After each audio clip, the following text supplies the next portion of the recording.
Probiotik, saya yakin semua orang sudah mengenalnya. Probiotiklah yang membuat kimchi terfermentasi dengan lezat, dan juga digunakan untuk memfermentasi yogurt, minuman yang disukai anak-anak. Probiotik merujuk pada bakteri gram-positif yang terutama menghasilkan asam laktat selama fermentasi.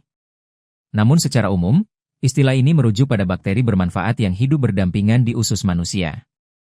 Organisasi Kesehatan Dunia WHO mendefinisikan probiotik sebagai mikroorganisme hidup yang bila diberikan dalam jumlah memadai memberikan manfaat kesehatan pada inangnya.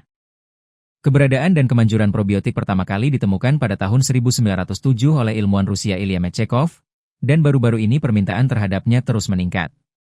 Ukuran pasar probiotik global tumbuh dari 46 triliun won pada 2014 menjadi 80 triliun won pada 2023, dan diperkirakan mencapai 160 triliun won pada tahun 2030. Sayang, kamu tahu tentang mikrobiom? Mikrobiom? Maksudmu SCI microbiome baru dari Atomy? Iya, tapi mikrobiom itu apa? Istilah umum untuk semua bakteri yang hidup di dalam tubuh kita, sangat berkaitan dengan kesehatan. Beda apa sama dengan probiotik? Sama sekaligus berbeda. Probiotik adalah bagian mikrobiom yang bermanfaat bagi manusia. Terus, SC itu apa? Basis data makalah di jurnal bergengsi dunia, dipakai untuk pengakuan gelar dan penghargaan akademik. Jadi, Atomy SC Microbiome dipublikasikan di jurnal ilmiah? Ya, semua 8 strain probiotiknya tercantum di jurnal level SC. Penelitian manfaatnya juga ada di jurnal? Tentu, itu membuktikan kualitas produk. Jenis probiotik apa saja yang dikandungnya?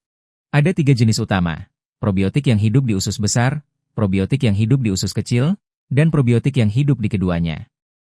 Di usus besar terdapat 2 jenis probiotik yang disebut Bifidobacteria, sedangkan di usus kecil terdapat 5 jenis probiotik yang dikenal sebagai Lactobacillus. Selain itu, ada satu galur bernama Streptococcus thermophilus yang hidup di usus kecil dan usus besar. Sebenarnya, Lactobacillus plantarum berasal dari kimchi, jadi ia juga disebut Lactobacillus kimchi. Aku suka kimchi. Itulah mengapa kamu sehat, sayang. Apakah probiotik juga baik untuk menurunkan berat badan? Probiotik baik untuk pencernaan dan memiliki efek positif bagi kesehatan kita, seperti meningkatkan kekebalan tubuh, membantu menurunkan berat badan, dan mencegah sembelit. Benarkah? Kalau membantu pencernaan, tentu juga bisa membantu menurunkan berat badan kan? Probiotik membantu penyerapan nutrisi dari makanan lebih efisien dan mengurangi gejala seperti sembelit, jadi tentu bisa membantu. Tahukah kamu bahwa usus kita tidak hanya mencerna, menyerap, dan mengeluarkan sisa makanan? Usus sebenarnya adalah organ kekebalan tubuh dengan jumlah sel imun terbanyak di tubuh, dan ia berperan sebagai pusat komunikasi dengan otak. Ayah, berarti kalau usus kita bahagia dan sehat, otak dan tubuh kita juga akan sehat kan? Apakah pengendalian kualitas bisa dilakukan dengan baik kalau ada begitu banyak jenis bakteri yang terlibat? Bagaimana kamu bisa mengatakan hal seperti itu sambil menjalankan bisnis Atomy? Hyejung, Atomy itu tentang apa?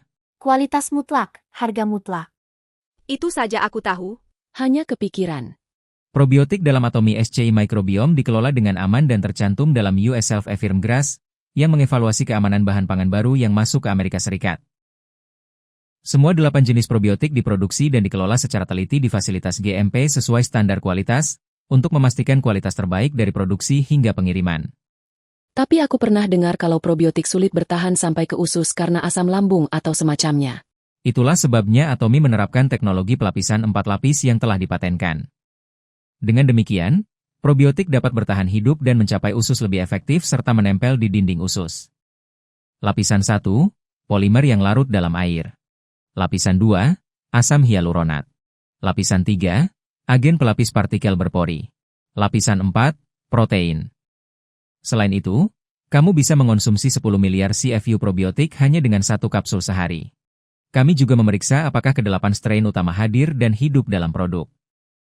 Jangan lupakan wadahnya. Kami menggunakan wadah penghalang kelembapan ganda khusus yang meningkatkan viabilitas dan stabilitas probiotik.